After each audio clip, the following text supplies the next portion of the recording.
Hi everyone, welcome back to another video here at Main-Tec.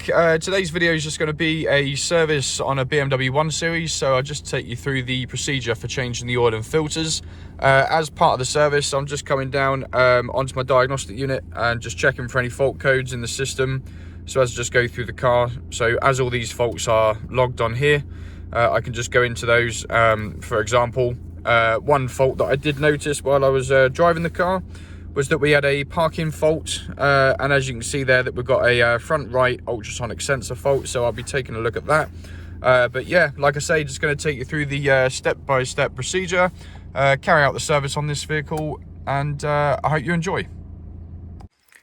Okay, so just coming under the bonnet here, so obviously the first things you want to do before changing out things like your oil, air filter, and obviously cabin filter, etc., is just have a check around to ensure that you don't have any oil leaks just around the sides here. Obviously, you're going to be checking all your levels like coolant, brake fluid, and screen wash, etc., and that will all be topped up. And just coming around, just making sure that there aren't any oil leaks anywhere, like for the around the turbo area there, for example. And what we're going to do is just pop the engine cover off as well, so that's just lift up and then it slides forwards. One thing I've noticed just coming over to the air box is the clips, which you just remove to obviously get that off. Whoever's been in here to service it last time has left this top cover loose, so that obviously wasn't clipped in properly, but hey ho, at least we can correct that now. All that is just those two front clips there are meant to sit into the housing at the bottom.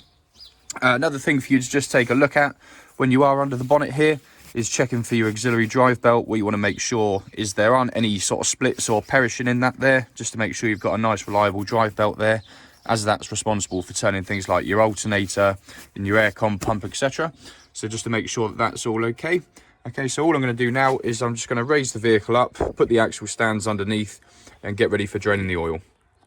Okay, so just under the car, what you're looking to do is this this little flap here on BMWs just sits via this this little sort of clip here. So you just spin that round, okay, and then this little panel just comes down. And then what you're looking to do is go for this 17mm bolt here.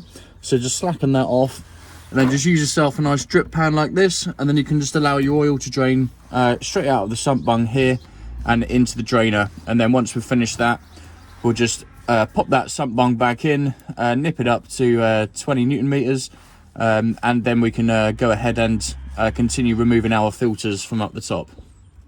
Okay, so next thing we're going to do is just refill our engine oil. Just make sure you've got yourself a little funnel here. It just makes it a lot easier for getting the oil straight into the filler cap there instead of spilling. Okay, and then all you're going to do is just fill up the oil, and obviously just follow to the correct engine's filling capacity. So just check your service book, or you can find this out on an online resource. Or if you're really stuck, you can always phone your local manufacturer, and they'll be able to give you the quantity in which your engine takes. Okay. So these BMW 1 Series, 118D and the 120D, I'm pretty sure off the top of my head they're around 5 to 5.2 litres of oil. Okay, so once you've just filled that, okay, what you're going to do is just take the funnel out, just give that a clean. Oil filler cap can go back on there, make sure that's all nice and tight, and then just pop back underneath the vehicle and just double check for any leaks, ensure that your sump bung's all nice and tight and there aren't any leaks there. Okay, and the next thing we're going to move on to is the air filter replacement just here. Right then, so now that the oil for the engine is all done and topped up now, what we're going to do is just come over and replace our air filter. So we've got a clip on this side, one over on this side here, and one on this side here. Okay, and then we're just going to slide that up and see the filter inside, and then it's just a case of pulling the filter up towards you and sliding it out to the side. And what you can see is there's lots of dirt and debris left in the bottom there, so what we're going to do is make sure we wipe all of that out to make sure that the housing's all nice and clean. And we can see what happens to the air filters when they're left over a period of time, quite blocked, and that can upset the air fuel ratio and the overall running condition of the engine. So we're just going to get rid of that one there. We're going to come over and just get our new filter straight out of here, nice clean filter. And I'm just going to hoover and wipe out underneath here to make sure the housing's all nice and clean, and get a new filter popped in. Okay, so following the cleanup of the air filter housing, we've got our new air filter replaced in here.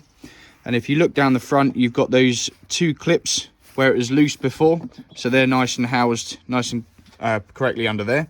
Then all you've got to do is making sure just a nice firm pressure just to push down, and then just push each of your clips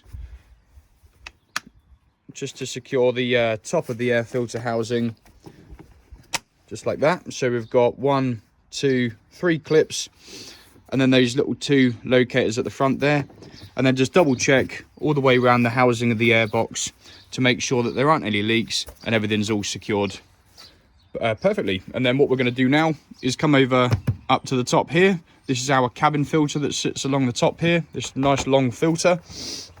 And what we've got those secured in with is a couple of 8mm bolts along the front here, and you've got 2 across each of the rear sections on there. So once you've removed those, that just pops off, and then we can change the cabin filter. Okay, so cabin filter down. What you're looking at just along the front is you've got 3 clips just holding this on here, and once they're released, you can release that there. But just bear in mind that this little tab here is what secures into the front of the filter on there. Okay, so once you've done that, you can take that one away, and then the 2 little tabs that sit on either end. Okay, so just on the new one here and here, all you need to do is pick up your new housing and just push those tabs down at either side, and make sure that this little central locator is in line with the actual filter itself. And then all it does is just pushes down, but I'm going to need 2 hands for that, so it just pushes down, and then the 3 clips at the front. All right. Okay, so I've just popped those clips in at the rear there. Okay, so all I'm going to do now is just push these down on the front end there. Okay, on there and there, and then just make sure that that's all in secure. Okay, so as you can see now, we've just got the filter all clipped in on these 3 clips at the front. Okay, so then that's ready to just be lifted up and then just popped over the back on here.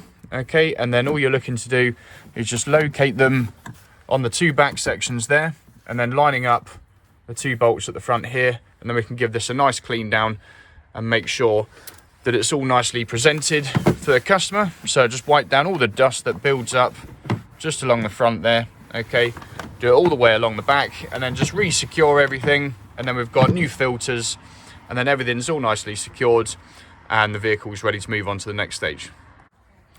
Okay, so just moving on to the next stage here, where we're just changing the oil filter out. So these drip pans are really useful to work inside of, so you can use some brake cleaner and spray down your oil filter housing. And just make sure on your BMW or any other vehicle that you're working on, that if you have a locator on your oil filter like this, make sure that that locates in the small recess inside the oil filter housing. This little O-ring just on here, just put a nice clean smear of fresh oil on there, and exactly the same on the actual filter cap itself, and it makes the reinstallation process much smoother, and you there's less risk of you sort of pinching the seal as you retighten the filter housing itself. Okay, so once you've refitted your oil filter, really important just to give it a good spray with brake cleaner all the way round. All right, and then just wipe with a clean cloth all the way around the oil filter housing itself, just to make sure that you've got off any old oil residue or anything like that. Okay, and then you can see straight on top of the oil filter there that it has to be tightened to 25 Newton meters, okay, in the clockwise direction.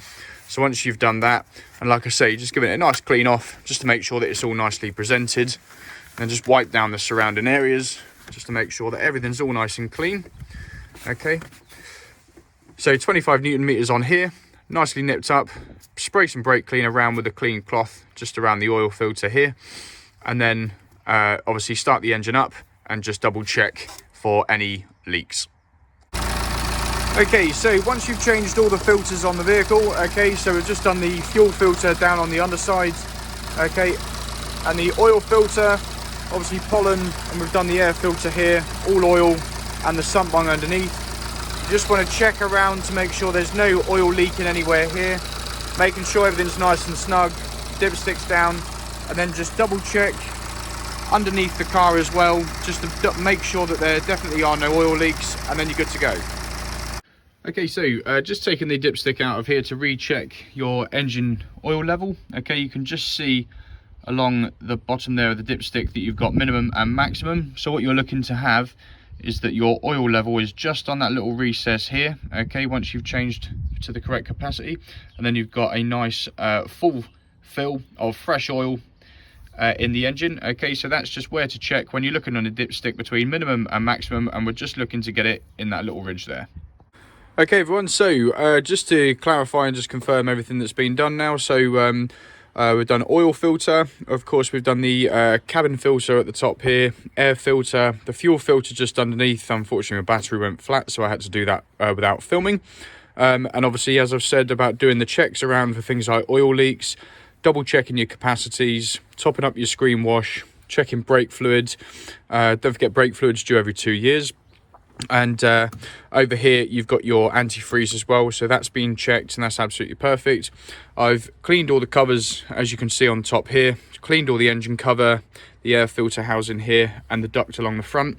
And just make sure that on the at the rear sections here on any vehicle, but I found this on this 1 Series, the actual drains at each corner, basically they were both completely full of leaves and debris, and they're going to prevent and stop rainwater from being able to drain down. So if you've got those, just give them a clean out, and that'll ensure that the rainwater can drain down. Okay, so that's the service light reset. Everything all double checked, levels, capacities, no oil leaks whatsoever, and the car is all good to go. So I hope this was really helpful to you, and thanks very much for watching.